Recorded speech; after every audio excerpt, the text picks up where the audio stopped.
ஜெபம் செய்வோம். அன்பும் இரக்கமுள்ள பரலோக பிதாவே, மனமகிழ்ச்சியான இந்த காலை வழிக்காக ஸ்தோத்திரிக்கிறோம். காலைதோறும் கிருபை புதியதாக இருக்கிறதுக்காக ஸ்தோத்திரம். அங்கும் இங்கு நோய்களும் வியாதிகளும் பரவி வந்தாலும் எங்களுக்கு அடைக்கலம் பலனும் ஆபத்து காலத்தில் அனுகூலமான துணையாக இருக்கிறதுக்காக ஸ்தோத்திரம். சேர்ந்து சொல்லுங்க. உன்னதமானவரின் மறைவில் இருக்கிறவன் சர்வ வல்லவரின் இடத்தில் தங்குவான்.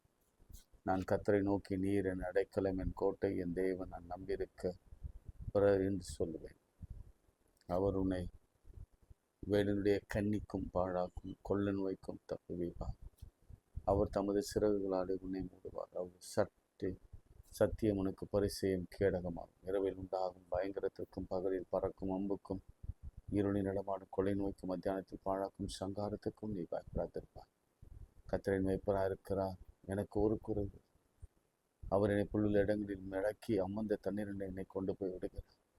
நன்மையின் கிருபை என்னை தொடரும். கர்த்தரை நான் காலத்தில் ஸ்தோத்திரிப்பேன். என்னை காக்கிறவர் உறங்கார். இஸ்ரவேலை காக்கிறவர் உறங்குறதும் இல்லை, தூங்குறதும் இல்லை. கர்த்தர் என்னை காக்கிறவர் என் வலது பக்கத்திலே நிழலாக இருக்கிறார்.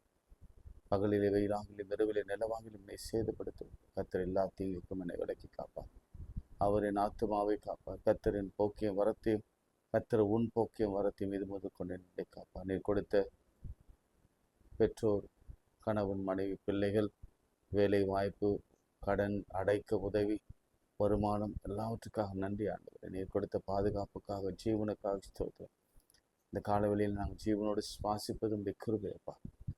நல்ல இருதயத்துக்காக ஸ்தோத்திரம், நல்ல நுரையீரலுக்காக ஸ்தோத்திரம், நல்ல சிறுநீரகத்துக்காக ஸ்தோத்திரம், நல்ல ஜீரண மண்டலங்களுக்காக ஸ்தோத்திரம், நல்ல மூளை மண்டலங்களுக்காக ஸ்தோத்திரம். நான் பயந்தது எதுவும் உங்களுக்கு நேரிடாதபடி எங்களை கிருபையாக காத்திரு. நமக்கு நன்றி செலுத்தும். இந்த நாளும் அப்படியே நடத்துங்க. இயேசுவின் நாமத்தில் ஜெபிக்கிறோம் நல்ல பிதாவே, ஆமென். உம்மோடு இருப்பதுதான் உள்ளத்தின் வாஞ்சையா, உம் சித்தம் செய்வதுதான் இதயத்தின் ஏக்கమైన பாடி. உம்மோடு இருப்பதுதான் உள்ளத்தின் வாஞ்சையா, உம் சித்தம் செய்வதுதான் இதயத்தின் ஏக்கமையா. உம்மோடு இருப்பதுதான் உள்ளத்தின் வாஞ்சையா, உம் சித்தம் செய்வதுதான் இதயத்தின் ஏக்கமையா.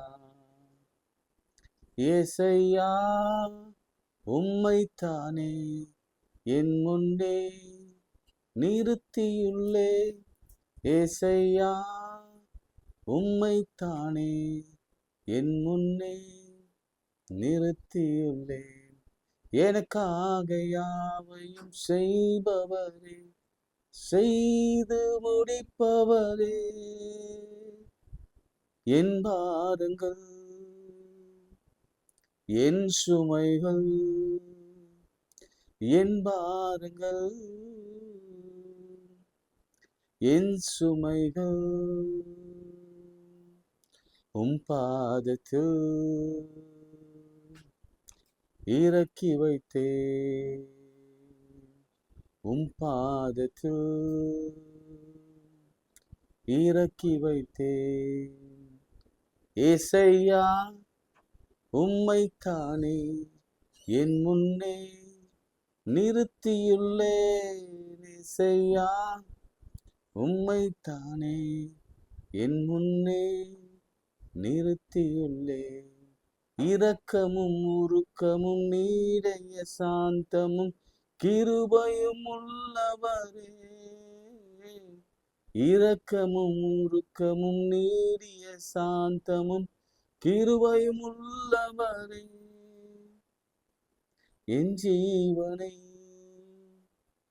அழிவில் நின்று, என் ஜீவனை அறிவில் நின்று மீட்டவரே, என் மேய்ப்பரே, மீட்டவரே, என் மேய்ப்பரே. ஏசையா, உம்மைத்தானே என் முன்னே நிறுத்தியுள்ளே. ஏசையா, உம்மைத்தானே என் முன்னே நிறுத்தியுள்ளேன். உம்மோடு இருப்பதுதான் உள்ளத்தின் வாஞ்சையா, சித்தம் செய்வதுதான் இதயத்தின் ஏக்கமையா. கைகளை உயர்த்தி, நல்லா உயர்த்தி ஆண்டவரே, பரத்துக்கு நேராக கரங்களை ஏறெடுக்கிறோம். வானத்தை பூமி உண்டாக்கின கத்தெடுத்துறது இப்ப தாசி வரும். தாவீது ஏறெடுத்தான், மோசே ஏறெடுத்தார். ஆண்டவரை ஏறெடுத்தவர்கள் எல்லாருக்கும் கத்தர் நன்மையை செய்து, எலியா கைகளை வானத்துக்கு ஏறெடுத்து முழங்காலில் நின்று நெற்றி தரையிலே படும்படியார் அவன் விழுந்து செபித்த பொழுது வானத்து மதகுகளை திறந்தீர், வானத்து மதகுகளை மூடினீர், தண்ணீரும் வரல, தண்ணீர் கரை புரண்டு ஓடிற்று. ஆண்டவரே, உள்ளங்கை மேகத்தை கொடுக்கிறவர் நீரப்பா. இயேசுவின் நாமத்தில் என்று சொல்லுகிறேன். இயேசுவின் நாமத்தில் இன்று ஆசீர்வாத மழை ஒவ்வொரு மீதும் இறங்கி வருவதாக. இதோ ஏக்கத்தோடு பாரத்தோடு சுமை சுமக்கிறவர்களுக்கு நான் ஜெபிக்கிற, வியாதி நிமித்தம் வேதனையோடு இருக்கிறவர்களுக்கா, தனக்கு பிரியமானவர்களை இழந்து அல்லது தன் பிரியமானவர்களை விட்டு வந்து அல்லது அவர்களை ஒருவேளை அவர்களை பிரிந்து வாடுகிற ஒவ்வொருவருக்காக நான் ஜெபிக்கிறேன். கண்ணீரோடு விதைக்கிறவங்க கம்பீரத்தோடு அறுக்கிற கிருபையை தந்து இந்த நாளிலே அன்னாளுக்கு கர்த்தர் உதவி செய்தது போல, எலிசபெத்துக்கு உதவி செய்தது போல, எசேக்கியாவுக்கு உதவி செய்தது போல, எசாயா தீர்க்க தரிசிக்கு நீர் உதவி செய்தது போல, என் தேவன் தாமை பரிசுத்தமுள்ளவராகிய நீர், எங்கள் நடுவே பரிசுத்தராய் இருக்கிற நீர் எங்களுக்கு உதவி செய்வீராக. எங்கள் வியாதிகள் மறையட்டும். திருமணத்திற்கான ஜீசஸ் கிரைஸ்ட், இந்த வீக்கெண்டுக்குள்ள கர்த்தர் ஒரு நல்ல செய்தியை கொண்டு வருவீராக. குழந்தை பேரு உண்டாயிற்று என்று சொல்லும்படியா கர்த்தர் பெற பண்ணுகிறவராகி நீர் பெற செய்யாமல் இருப்பீனோ என்று சொன்ன ஏசாயா 66:9 நிறைவேற்றுங்க. இது அவாந்தர வெளியில வழிகளை ஆறுகளை நான் உண்டாக்குவேன்னு சொன்னவர். இயேசுவின் நாமத்தில் எல்லா கோள்களும் எல்லா வெட்டப்பட்ட அடிமரங்களும் இப்போதே துளிர் விடப்படுவதாக என்று நான் ஜெபிக்கிறேன். அது பூத்து காத்து கனி கொடுக்கும்படியான கிருபையை கர்த்தர் கொடுப்பீராக. எல்லா நோய்கள் மறையட்டும், எல்லா டயபெட்டிக் மறையட்டும், எல்லா கேன்சர் கிருமிகள் அழியட்டும், எல்லா முடக்கு வாதங்கள் முடியட்டும் இயேசுவின் நாமத்தினால. ஆண்டவரே, நெஞ்சிலே பாரத்தோட ஆண்டவரே, ஏதோ அனுதினமும் அதற்காக ட்ரீட்மெண்ட் எடுத்துக்கொண்டிருக்கிற அன்பு தாசனை பார்ப்பீராக. இந்த நுரையீரலில் காணப்படுகிற அந்த கேன்சர் கிருமிகள் உடனடியாக அகற்றப்படட்டும். யூட்ரஸில் இருக்கிற கேன்சர் கிருமிகள் இயேசுவின் நாமத்தில் அகற்றப்படட்டும். பிரெஸ்ட் கேன்சர் கட்டிகள் இயேசுவின் நாமத்திலே மறையட்டும். கழுத்தில் இருக்கிற வலிகள், நெஞ்சில் இருக்கிற பாரங்களோ இயேசுவின் நாமத்திலே மறையட்டும்.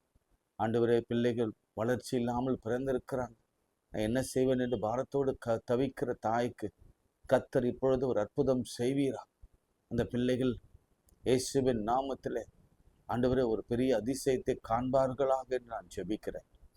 ஆண்டவரே, இன்னும் கூட நான் மருத்துவமனைக்கு போக என் ரிசல்ட் என்ன ஆக போகிறது என்று எனக்கு தெரியாது. இயேசுவின் நாமத்தில் எல்லா ரிசல்ட்டும் நார்மலாக முடியாது. கர்த்தர் உதவி செய்வீரா. விசேஷமாக எங்களுக்கு விரோதமாக எழும்புகிற அமலேக்கியர்களை கர்த்தர் அதம் பண்ணுவீரா. இயேசுவின் நாமத்தில் ஜெபிக்கிறோம் பிதாவே, ஆமென். மார்க்கு 2ஆம் அதிகாரம், மார்க் சாப்டர் 2. கடந்த நாட்களாக இயேசு கிறிஸ்துவை ஆசிரியராக நாம் பார்த்தோம். நான் இன்னும் தொடரணும்னு நினைச்சேன், பட் இருந்தாலும் மாணவர்களுடைய முடிவு குறித்து பேச வேண்டும் தான் யோசித்தேன். நான் ஆண்டவர் இந்த டெக்ஸ்ட் எடுக்கும்படி எனக்கு காலையிலே ஒரு உந்துதல். உங்களுக்கு நான் விடுகிறேன். இயேசுவின் அந்த 12 டிசைபிள்ஸுடைய வாழ்க்கை, அவர் கொடுத்த கல்வி, அவர் கொடுத்த எஜுகேஷன், அவர் கொடுத்த அந்த பேரபிளுடைய திறமை, 2 பேராக போய் நீங்கள் ஒவ்வொரு ஊருக்கும் போய் நீங்கள் போய் பிரசங்கம் பண்ணுங்க, குணமாக்குங்க, பிசாசுகளை துரத்துங்க என்று அனுப்பின விதம். பேதுரு எந்த பொசிஷன் போனார் உங்களுக்கு தெரியும். அவர் தான் ரோமர் ஆட்சியில் ரோமர் இருக்கும் பொழுது இட்டாலியில் போப் என்று பேர் எடுத்தவர். உங்களுக்கு தெரியும் அந்த காரியங்கள்லாம். தாமஸ் பாருங்கள், டவுட்டிங் தாமஸ் இந்த தேசத்துக்கு வந்து அவரோட பெரிய ஸ்காலராக இங்கே வந்து எவ்வளோ அற்புதம் செய்தார் என்பது நமக்கு தெரியும். படிக்காதவங்க தான், ஏன்னா ஆவரேஜ் ஸ்டூடெண்ட் தான், உலகமெங்கும் போனாங்க. ஃபார் எக்ஸாம்பிள் பேதுரு ரோம சாம்ராஜ்யம் அப்படின்னு what is called Italy, Rome, Italy அந்த மாதிரி இடங்களிலே போனார். ரோம சாம்ராஜ்யம் இல்லை, மன்னிக்கணும், ரோம் இட்டாலி அப்படின்ற இடத்துக்கு போனார்.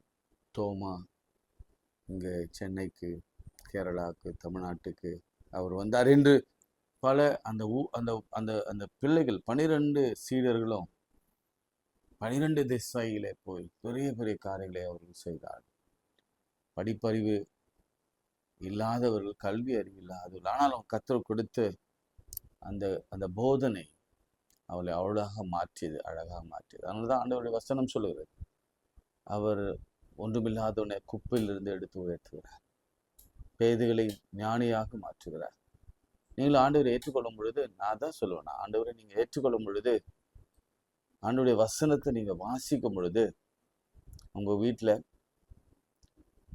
கல்வி அறிவில திறன் குறைந்தவர்களுக்கு கர்த்தர் அவ்வளவு அழகான திறமைகளை கொடுத்து உயர்ந்த ஸ்தானங்களில் கொண்டு போவார். அவங்க எப்படி தான் பிலோ ஆவரேஜாக இருந்தவங்க எப்படி அவ்வளோ பெரிய பதவிக்கு போனாங்க என்று நீங்கள் வியக்கிறபடி ஆண்டவருடைய போதனைகள் அடங்கியிருக்கிறது. அதனால தான் உங்களை என்கரேஜ் பண்ணுறேன், தயவுசெய்து பைபிள் வாசிக்காமல் எங்கேயும் போயிடாதீங்க. படிக்க போகும் முன்பு பிள்ளைகளை பைபிள் வாசிக்க சொல்லுங்கள், எக்ஸாம் போகும் முன்பு வாசிக்க சொல்லுங்கள், தினந்தோறும் வாசிக்க சொல்லுங்கள், அது பீரியாடிக்கலாக வாசிக்க சொல்லுங்கள். பிள்ளைகள் வேதத்தை வாசிக்க ஆண்டுடைய போதனை நெஞ்சில சிந்தையில வந்து இறங்கி அது ரத்தத்திலே கலர்ந்து அவங்கள ஒரு பெரிய ஞானியாக மாற்றும். சரிங்களா? இதை நீங்கள் பண்ணி பாருங்கள். பண்ணி பார்த்துட்டு 10th 12th அதனுடைய மார்க்ஸ் எல்லாம் பாருங்கள், காலேஜில் அவங்க மார்க்ஸ் எல்லாம் பாருங்கள், எக்ஸ்ட்ராடினரியாக இருப்பாங்க. சரிங்களா? இது இல்லாமல் நீங்கள் ஒன்றும் செய்யவே முடியாது. சரி, மார்க் 2ஆம் அதிகாரம். சில நாட்களுக்கு பின்பு அவர் மறுபடியும் கப்பர்நகூமுக்கு வந்தார். அவர் வீட்டில் இருக்கிறார் என்று ஜனங்கள் கேள்விப்பட்டு உடனே வாசலுக்கு முன்னும் நிற்க இடம் போதாதபடிக்கு அநேகர் கூடி வந்தார்கள். அவர்களுக்கு வசனத்தை போதித்தார். ஆமென். எப்படி இருந்தாலும் அதனுடைய தொடர்பு வந்துடும், ஆண்டவர் நடத்திடுவார். வசனத்தை போதித்தார். ஒரு ஹீலிங்க்கு முன்னாடி எப்பொழுதும் ஒரு சுகத்துக்கு முன்னாடி, ஒரு ஆசீர்வாதத்துக்கு முன்னாடி, ஒரு பிரேக் த்ரூக்கு முன்னாடி, நம்ம கடன்களை அடைப்பதற்கு முன்னாடி, நம்ம மரண இருளின் பள்ளத்தாக்கிலே எழுவதற்கு முன்னாடி, நம்முடைய திருமண வாழ்வுக்கு முன்னாடி, நம்முடைய குழந்தை பேருக்கு முன்னாடி, எப்பொழுதும் ஆண்டவருடைய போதனை அடங்கிய இந்த சத்திய வசனம் நமக்குள்ள போகலைன்னா, அது கிரியை செய்யலைன்னா, அங்கே அற்புதம் நடக்கவே நடக்காது. அது திரும்ப நான் சொல்கிறேன். அப்போ நான் வேதத்தை நான் படிக்கவே மாட்டேன், ஆனால் நான் பெரிய ஆள் ஆகணும், நல்ல ஞானவான் ஆகணும், நல்ல உயர் பதவி போகணும், திருமணம் ஆகணும், குழந்தை பேரு கிடைக்கணும், எனக்கு வேலை கிடைக்கணும், மாறுதல் கிடைக்கணும்னா நான் சொல்லட்டுமா? நிச்சயமாக கிடையாது, கொடுக்க மாட்டேன். 100% ஷியோராக சொல்ல முடியும். வேதத்தை நேசிக்கிறவர்களுக்கு தான் மிகுந்த சமாதானம் உண்டு வேதம் சொல்லுகிறது. இது வெளியேற்பட்ட செல்வம். இதுதான் தெய்வம், லைட். ஆண்டவர் சொன்னார், லைட், ஐ ஆம் த லைட்ன்னு சொன்னார். இது ஆண்டவருடைய வார்த்தைகள் அடங்கிய ஒரு வெளிச்சம், ஜீவன். இது ஜீவன். இதை வாசித்துட்டு ஜெபம் பண்ணாதான் கிடைக்கும். கர்த்தர் கொடுப்பார். அப்படி இல்லைன்னா நிச்சயம் கொடுக்க மாட்டார். உடனே கிடைச்சிச்சுங்க அதோட விடுறேன் அப்படின்னா அவ்வளோதான். அதோடு கூட உங்களுக்கு வேற எந்த ஆசீர்வாதமும் கிடைக்காது. அந்த ஆசீர்வாதத்தோடு நீங்கள் போக வேண்டியதுதான். அடுத்தடுத்த ஆசீர்வாதங்கள் வரவே வராது. சரி, உபதேசம், வசனத்தை போதித்தார். அப்பொழுது 4 பேர் ஒரு திமிர்வாதக்காரனை சுமந்து கொண்டு அவரிடத்தில் வந்தார். இன்னைக்கு நான் இந்த ஒரே ஒரு வார்த்தையை வைத்துதான் பேசிட்டு நான் ஜெபிக்க விரும்புகிறேன். 4 பேர் ஒரு திமிர்வாதக்காரனை சுமந்து வந்தார். சுமந்து வந்தார் என்ற வார்த்தையை கோடிட்டு வைத்துக் கொள்ளுங்க. ஆங்கிலத்தில் வந்து கேரிடா இருக்கலாம்.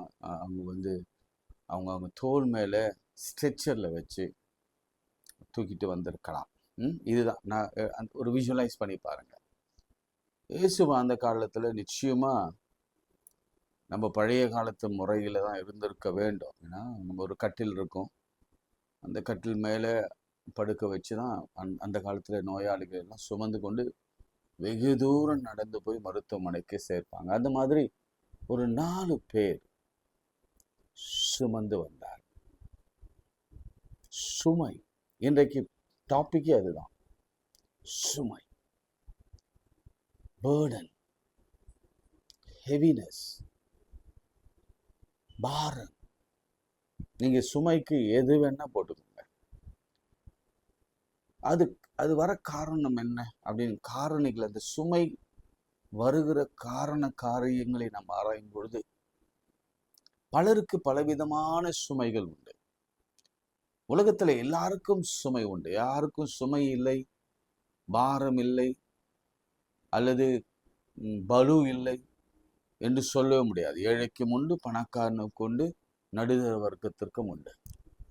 வியாதி ஒரு சுமையா, கடன் சுமையாக இருக்கலாம்.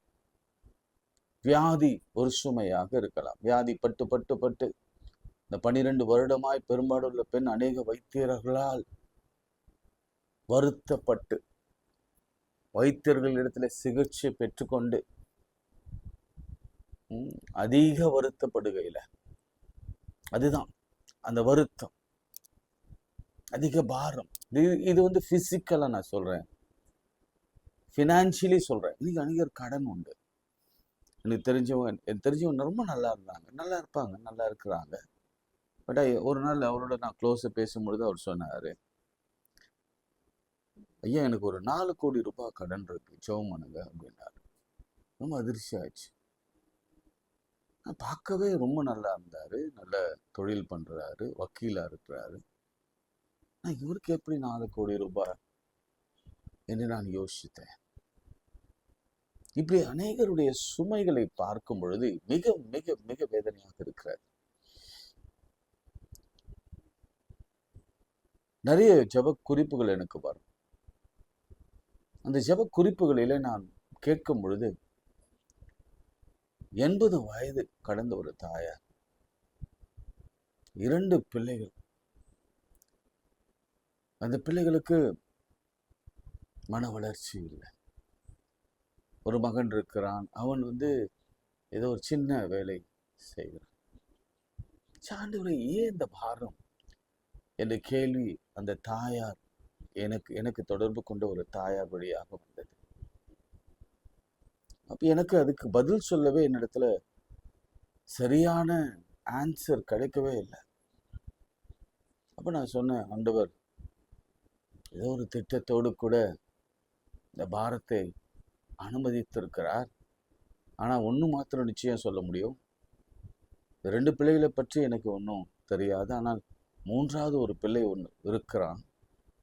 அந்த பிள்ளை வாழ்க்கையில ஆண்டவர் நிச்சயம் இந்த மாதத்துல ஒரு பெரிய மிராக்களை பண்ணுவார் என்று நான் சொன்னேன். நிச்சயம் செய்வார் என்று சொன்னேன். எல்லா நிலைகளும் எல்லாருக்கும் சில பாரங்கள் உண்டு, சுமைகள் உண்டு. வேதம் அதை நுகம் என்று சொல்லுகிறது. வேதம் அதை என்ன சொல்லுது? நுகம் என்று சொல்லுகிறது. கழுதையை போல நாம் எல்லாம் அவ்வளவு சுமைகளை சுமந்து சுமந்து சுமந்து நம்ம தோள்கள் வளைந்து போய், முதுகு வளைந்து போய் 18 வருஷம் கோனியா இருந்த அந்த பெண்மணி பட்ட அவஸ்தை தான். கொஞ்சம் சற்றேனும் நிமிர முடியாத ஒரு பாரம். அதே மாதிரி கடந்த காலங்களில கிட்டத்தட்ட ஒரு 2-3 ஆண்டுகளாகவே அநேகருக்கு, இதை தீர்க்க தரிசனமாய் சொல்றேன், அநேகருக்கு அடி மேல் அடி, எழுந்திருக்க முடியாமடி. ஒரு வருஷம் அதுனா இன்னொரு வருஷம் ஃபினான்ஷியலாக, இன்னொரு வருஷம் ஃபிசிக்கலாக யாராவது ஒருத்தர் இழக்க கொடுத்து மரணம் வந்திருக்கும், வேலை போயிருக்கும், அல்லது ஏதோ ஒரு பெரிய பெரிய பெரிய பிரச்சனைகள் சுமந்து சுமந்து வாழ்க்கையில வேதனை தான். இந்த சுமை எப்படி நம்மை விட்டு போகும் என்பதுதான் வேதம். அதை சங்கீதக்காரன் அழகா சொல்றான். விதை விதைக்கிற ஓமையை சொல்வான். நீங்க அந்த அதிகாரத்தை, இந்த சங்கீதத்தை நான் உங்களுக்கு அப்புறம் காண்பிக்கிறேன். விதை விதைக்கிறவன் அழுது கொண்டே போகிறான். ஏன்னா அவ்வளவு சுமை அவனுக்கு. இந்த விளையுமா, மழை பெய்யுமா, அல்லது திடீர்னு அதிக மழை வந்துடுமோ அப்படின்னு சொல்லி அவனுக்குள்ள பயங்கர பாரம். இந்த அரிசியை வைத்து, இந்த நெல்லை வைத்து தான், இந்த கோதுமை வைத்து தான் என்னுடைய குடும்பமும் என்னுடைய வாழ்க்கையும் இருக்கிறது என்று சொல்லி அழுது கொண்டே போகிறான்.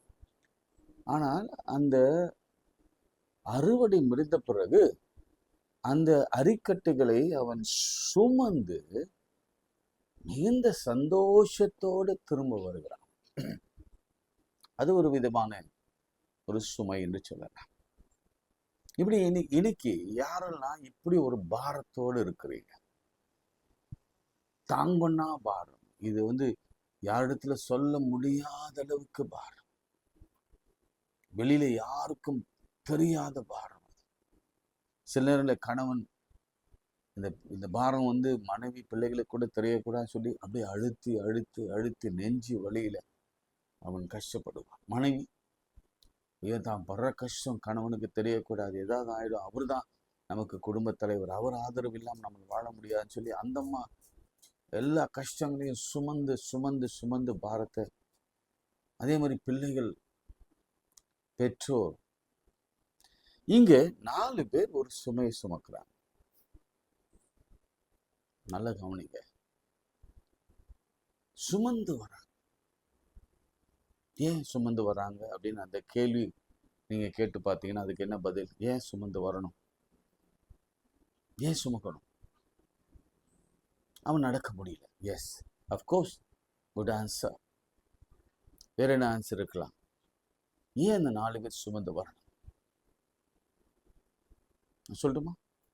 அவனுக்கு வேற வழி தெரியல, அவனை சுமந்தே ஆக வேண்டும். அலங்கார வாசல ஒருத்தனை எப்பவுமே அவனை சுமந்து வந்துதான் அங்க வைப்பாங்க. அதே மாதிரி இன்னொரு இயேசு கிறிஸ்து ஊமை எனக்கு என்னுடைய நினைவு சரியாக இருக்கும்னா, அந்த அற்புதங்களில அந்த எரிகோ வாசலில், எரிகோ பட்டணத்தின் வாசலில் பர்த்திமை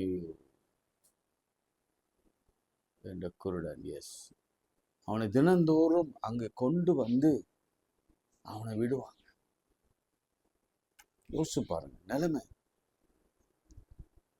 அந்த பாரத்தை அவனை சுமக்க வைக்கிறாங்க. இங்க எப்படின்னா, இவனால கொஞ்சம் கூட நடக்க முடியாதவன் இந்த பாரத்தை, நடக்க முடியாதனுடைய அந்த வலிய, அந்த வேதனைய இந்த 4 பேர் சுமந்து ஆக வேண்டும். அதுதான் கட்டாயம். புரியலன்னு நினைக்கிறேன். நான் உங்களுக்கு விளக்கமா சொல்றேன். ஃபார் எக்ஸாம்பிள், ஒரு கணவன் மனைவி, அவளுக்கு கொடுக்கப்பட்ட பிள்ளைகள், அந்த பிள்ளைகளை ஆளாக்குறது என்பதுன்னா ஒரு சுமை தானே.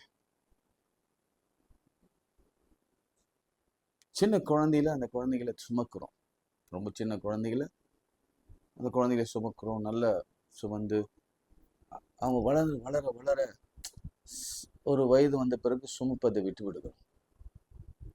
காரணம் என்னன்னா, ஒன்று அவங்க வளர்ந்துட்டாங்க, அல்லது நாம தளர்ந்து போயிட்டோம். ஆனாலும் நாம சுமக்க வேண்டிய அந்த சுமை என்பது அவங்க ஒரு லெவலுக்கு ரீச் ஆகுற வரைக்கும், அவங்க ஒரு கல்யாணம் ஆகி குழந்தை பெற்றுக்கொண்டு அவங்க சொந்த காலில் நிற்கிற வரைக்கும் அந்த பாரம், அது நம்ம மேல் விழுந்த கடமை. அதுதான் அந்த சுமை என்பது நம்முடைய கடமை, அது அவசியமும் கூட. இந்த சுமையை நான் சுமந்தே ஆக வேண்டும். அப்பா அம்மா கடனை வச்சுட்டு போயிட்டாங்க, அந்த கடனை அடைக்கணும். அது அப்பா சித்திரார் அம்மா சித்திரான்னு விட முடியுமா? முடியாது. அவர்கள் வைத்திருந்த கடனை அடைத்தே அது ஒரு சுமை. அந்த சுமையை நாம் அடைத்தே ஆக வேண்டும். இப்ப இந்த 4 பேருக்கு வேற வழி இல்லை. இவனை சுமந்து ஆக வேண்டாம். சுமந்து கொண்டே இருந்தாங்க. அவனுக்கு என்ன வயசு என்னன்னு குறிப்பிடப்படவில்லை. அவனை சுமந்து சுமந்து சுமந்து சுமந்து சுமந்து இவர்கள் கால்களும் தேய்ந்து போயின. சுமந்து எத்தனையோ இடத்துக்கு போயிருப்பாங்க, வைத்தியசாலை போயிருப்பாங்க, எத்தனையோ முறை டெம்பிள் போயினா. ஜூயிஷ் கல்ச்சர் படி வருஷத்துக்கு 2 முறையாவது மினிமம் எருசலேம் தேவாலயத்துக்கு போகும். அப்போதுதான் அவங்க சுமந்து கொண்டு போவாங்க. வீட்டில் அவனு ஒரு சுமை தான். இன்னைக்கு நிறைய பெற்றோர்கள் அப்படிதான் பிள்ளைகளுக்கு சுமையா தெரியுறாங்க. சுமையும் சுகமானது என்பது புரிந்து கொள்ள வேண்டும். அப்புறம் தான் புரியும். அது புரியாது. இவங்க ஓல்டர் ஆகும் பொழுது இவங்க பிள்ளை இவங்களை பார்த்து கொள்கிற பொழுதுதான் அப்பதான் தெரியும், நான் எங்க அப்பா அம்மா பார்த்து கொண்டதுனாலதான் என் பிள்ளை என்னை பார்த்து கொள்கிறாங்க. ஒருவேளை அடுத்த காலகட்டம் எப்படின்னு தெரியாது. கலிக்காலத்துல வாழ்ந்து கொண்டிருக்கிறோம். அவசியம் சுமந்து ஆக வேண்டும். சரி, சுமந்து எங்க போகணும்? இதுதான் கேள்வி. சுமக்கிறோம், எஸ் ரைட், எல்லாரும் சுமக்கிறோம். ஹெவி லேடன், பயங்கரமான பாரம் சுமக்கிறோம். நுகத்தடியை சுமக்கிறோம். இதெல்லாம் மனத்துல போட்டு சுமக்கிறோம். ஒரு வழி தெரியல. இந்த கடனை அடைக்கணும், எப்படி அடைக்க போறோம் தெரியல. இந்த பிள்ளைய வளர்த்து நல்ல கல்வி கொடுக்கணும், நல்ல டிகிரி எடுக்கணும், அவங்க வேலைக்கு போகணும், இந்த பிள்ளைக்கு திருமணம் ஆகணும். திருமணம்னா இந்த காலத்துல குறைந்தது 10 லட்ச ரூபா, இல்லைன்னா ஒரு ஆவரேஜ் ஃபேமிலிக்கு. ஏன்னா ஒரு சவரனே கிட்டத்தட்ட 1 லட்ச ரூபா இருக்கும் பொழுது கிட்ட மனசாட்சி இல்லாம சிலர் கேட்பாங்க. அதெல்லாம் கிறிஸ்தவர்களுக்கு அழகே இல்லை. அப்படி கேட்கறவங்களாம் நல்லா இருந்ததா சரித்திரமும் இல்லை. நினைச்சு பாருங்க. இப்போல்லாம் நீங்க அடிச்சு கேட்கிற மாதிரியா தங்க விலை இருக்கு. புரியல. ஆண்டவர் சிலரை ரொம்ப வார்ன் பண்றாரு, கேர்ஃபுல்லா இருங்க. வார்ன் பண்றாரு, ரொம்ப கேர்ஃபுல்லா இருங்க. இது நல்லதுக்கு அல்ல. நீ உனக்கு சாபத்தை, பெற்றோருக்கு சொல்ற, உனக்கு சாபத்தை சேர்த்து வைக்கிற, அந்த பையனுக்கும் நீ சாபத்தை சேர்த்து வைக்கிற. அப்புறம் கண்ணீர் விடுவ, நீயும் உங்க பையனும் கண்ணீர் விடுவீங்க. அந்த பெண்ணு சுகமா இருப்பா. இதுதான் நடக்கும். அந்த ஆவியானவர் என்று ரொம்ப தெளிவா பேசி கொண்டிருக்கிறார். நான் இதெல்லாம் பேசணும்னு எதிர்பார்க்கவே இல்லை. ஏன்னா அநேக பெற்றோர்களுக்கு இதுதான் சும்மா. எப்படி என் பிள்ளைய திருமணம் செய்து கொடுப்பேன்? என்கிட்ட கொஞ்சம் பணம் தானே இருக்கு, இதுல இவன் அதிகமா கேட்பான்களே. கவனிங்க, ஒரே ஒரு வார்த்தை சொல்லி நான் முடிக்கிறேன். இந்த உலகத்திலே ஒருவர் மாத்திரமே இந்த சுமைகளை இறக்கி வைக்க முடியும். ஒரே ஒருவர். எல்லா சுமை, இப்ப நான் சொன்னல, எல்லா சுமைகளையும். அதுதான் அந்த பாட்டை நான் பாடுறேன். என் பாருங்கள், என் சுமைகள், என் பாருங்கள், என் சுமைகள் பாதத்தில் இறக்கி வைத்தேன். மத்திய 11ஆம் அதிகாரத்துல வருத்தப்பட்டு பாரம் சுமக்கிறவர்களே, நீங்கள் எல்லாரும் இடத்தில் வாருங்கள், நான் உங்களுக்கு ரெஸ்ட் கொடுக்கிறேன். இந்த பாரத்தை கொண்டு அப்படியே ஆண்டவர் பாதத்துல வைக்க வேண்டாம். இன்னைக்கு இதுதான், இன்னைக்கு இவ்வளவுதான், இன்னைக்கு நிறைய இருக்கு. இன்னைக்கு முதல் குறிப்பு, உங்க பாரம் என்ன? எதனால் இந்த பாரம் வந்தது? இந்த பாரத்தை இறக்கி வைக்க வேண்டிய இடம் எங்க? யாரிடத்தில் வர வேண்டும்? எப்படி வர வேண்டும்? எப்படி இறக்கி வைக்க வேண்டும்? இதுதான் இன்றைக்கு ஆண்டவர் நம்மோடு கூட பேசுகிற வார்த்தை. வாங்க, பாரத்தை சுமந்து வாங்க, வந்துட்டு என் பாதத்துல வைங்க. போதும். எகோவா ஈரே என்ன அர்த்தம் தெரியுமா? அவர் பார்த்து கொள்வார். கர்த்தர் பார்த்து கொள்வார். அவர் பரலோகம் பார்த்து கொள்ளும். நீங்க வேணா மனுஷனிடத்துல சுமந்து போய் நிற்காதீங்க. ஆனால் அதான் யோசித்தேன். சில நேரங்களில் யோசிப்பேன், நம்மளுக்கு பிரச்சனை கிரிட்டிக்கலாக இருக்கும் பொழுது மனுஷனை தேடி அவங்ககிட்ட போய் நம்ம பாரத்தை சொன்னால் அவன் சிரிப்பான். உனக்கு அவசியம் தேவைதான் இது, என்னன்னா பண்ண அப்படின்னு இழுப்பான். உங்கள் அப்பா என்ன பண்ணார், உங்கள் அம்மா என்ன பண்ணாங்க, நீ என்ன பண்ண, நீ என்ன, அதனால தான் ஆண்டவர் உனக்கு நல்லா கொடுத்தாருப்பா. உனக்கு ஒரு முடிவு கிடைக்காது. ஆண்டவரிடத்துல வந்தா அவருடைய கடைக்கண் பார்வை போதும். இன்னைக்கு நம்ம ஆண்டவரை திறக்கி வைக்கலாமா? கண்ணை மூடுங்க. அன்புள்ள ஆண்டவரே, ஆண்டவரே, நாங்கள் அழுது கொண்டு இருக்கிறோம். இந்த பாரம் எங்களுக்கு சுமக்க கூடாத பாரமாக இருக்கிறது. எங்கள் தகுதிக்கு மிஞ்சின பாரம், எங்கள் வாழ்க்கைக்கு மிஞ்சின பாரம். சிறு வயதிலே நுகத்தை சுமந்து கொண்டிருக்கிறோம். இந்த வேதனை எங்களால் தாங்க முடியலப்பா. இந்த அவப்பெயர்களை, சுமைகளை சுமக்க முடியல. பாரம் எப்ப பார்த்தாலும் நெஞ்சில ஒரு படபடப்பு, நெஞ்சில ஒரு வலி, மனது தலை வலிக்கிறது. காரணம் என்ன? தலை மரத்து போகிறது. காரணம் என்ன? அவ்வளவு பாரம், பாரம், பாரம். அடிக்கு மேல அடி, அடிக்கு மேல அடி, அடிக்கு மேல அடி. இந்த பாரத்தெல்லாம் நாங்க மனதுல வைத்து யாரிடத்துல சொல்லாம, ஏன் தேவனிடத்துல கூட சொல்லாம, கண்ணீரோடு விதைக்காம, கர்த்தருடைய சமூகத்துக்கு வராம, வேதத்தை வாசிக்காம, இயேசுவின் நாமத்தை கூப்பிடாம இருந்ததான் தவறு. இன்று கேட்டுக்கொண்டிருக்கிற ஒவ்வொரு பிள்ளைகள் கண்ணீரோடு கூட இந்த நாளில் விதைக்கும்படியான, இந்த பாரத்தை இறக்கி வைக்கும்படியான கிருபையை தாங்க ஆண்டவரே. ஆமாண்டவரே, கிருபையை தாங்க. ஆகார் தன் பிள்ளை குறித்து கண்ணீரோடு அங்க தூர கை பிடித்து கொண்டு வந்தவர் அங்க தூர விட்டுட்டு 50,000 தூரத்தை வைத்துட்டு, ஆண்டவரே, இது என்ன பாரம், நான் சின்ன வயசுல இருந்து திருமணமான முதல்ல இருந்து கவலையோட கண்ணீரோடு கூட இருக்கிறேன்.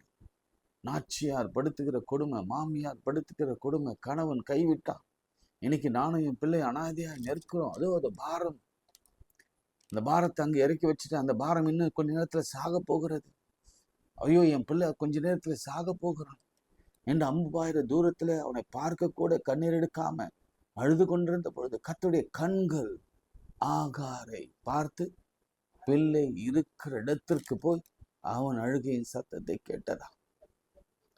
பாரத்தின் மீது கர்த்தருடைய கண்களும் கைகளும் வைக்கப்பட்டது. என்று நீங்க எடுத்து வைக்கிற அந்த பாரத்தின் மீது அவருடைய கண்களும் கைகளும் வைக்கப்படுகிறது. உங்க கண்ணீரை களிப்பாக மாற்றப் போகிறார். உன் கையில பிள்ளையை பிடித்து கொண்டு போ, அவனை பெரிய சாதியாக்குவேன். நீரூற்றை கர்த்தர் திறப்பார். வியாதியை நீக்குவார், பலவீனத்தை நீக்குவார், நோய்களை நீக்குவார், கடன்களை நீக்குவார், வேலையில காணப்படுகிற பிரச்சனைகளை மாற்றுவார். திருமணம் நடக்கும், குழந்தை பேரு கிடைக்கும், பிரிந்த குடும்பங்கள் ஒன்றாக இணையும், உங்கள் கண்ணீர், கவலைகள், பாரங்கள் எல்லாம் மாறும். நீ கர்த்தருக்காக எழும்பி நிற்க வேண்டிய நாட்கள் வந்துவிட்டது. இந்த செய்தியை கேட்கிற உங்களுக்கு கர்த்தர் ஆண்டவர் இப்பொழுது அற்புதம் செய்து கொண்டிருக்கிறார். இயேசுவேன்னு கூப்பிடுங்க. இயேசுவே பாரத்தை மீது வைக்கிறேன்னு சொல்லுங்க. இயேசுன்னு சொல்லுங்க. இயேசு நீங்க சொன்னீங்க, வருத்தப்பட்டு பாரம் சுமக்கிற எல்லாரும் இடத்தில் வாருங்கள், நான் உங்களுக்கு தருவேன். அந்த பாரத்தை நீக்குவேன், அந்த சுமையை எடுத்து போடுவேன், அந்த சுமை உங்களில் இல்லாதபடி அந்த நுகத்தை முறிப்பேன். வாகனத்தின் வாசல்களை திறப்பேன், வெண்கல கதவுகளை முறித்து இரும்பு தாழ்பாடுகளை உடைத்து அந்தகாரத்தில் இருக்கிற புதையல்களை தருவேன். அந்த பாரங்கள் எல்லாம் இலகுவாக மாறும். நீ சுமக்க போவதில்லை. இயேசுவின் நாமத்திலே நான் அதிகாரமுள்ள நாமத்தில் சொல்லுகிறேன். வெள்ளியும் இல்லை, பொண்ணும் இல்லை, என்னிடத்தில் இருக்கிறது நான் சொல்லுகிறேன். நசரேயனாக இயேசு கிறிஸ்து நாமத்தினால் எழுந்து நட.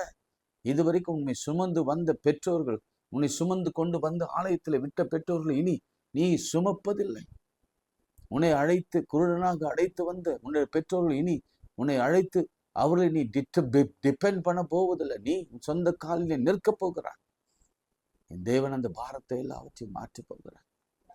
பாரத்தை அவர், தண்ணீரை அவர் களிப்பாக மாற்ற போகிறார். இயேசுவின் நாமத்தில் இன்று ஒரு அற்புதம், இயேசுவின் நாமத்தில் ஒரு அதிசயம், இயேசுவின் நாமத்தில் அநேக சாட்சிகள் எழும்பட்டும். ஆண்டவரை தேடுகிறவர்கள், ஆண்டவருடைய உபதேசத்தை படிக்கிறவர்கள், ஆண்டவருடைய வார்த்தையை தியானிக்கிறவர்களுக்கு மிகுந்த சமாதானம் உண்டு. அவர்களுக்கு பாரமே இழுக்காத போக முடியாது. ஜெபிக்கிறேன் இயேசுவின் நாமத்தில் ஜெபிக்கிறோம் நல்ல பிதாவே, ஆமென். நமது ஆண்டவராக இயேசு கிறிஸ்துவின் கிருபை, பிதாவாகி தேவனுடைய அன்பு, பரிசுத்தாவின் ஐக்கியம் அனைவரோடும் இன்னும் இன்னும் சதாக்கள் நிலைத்திருப்பதாக. ஆமென்.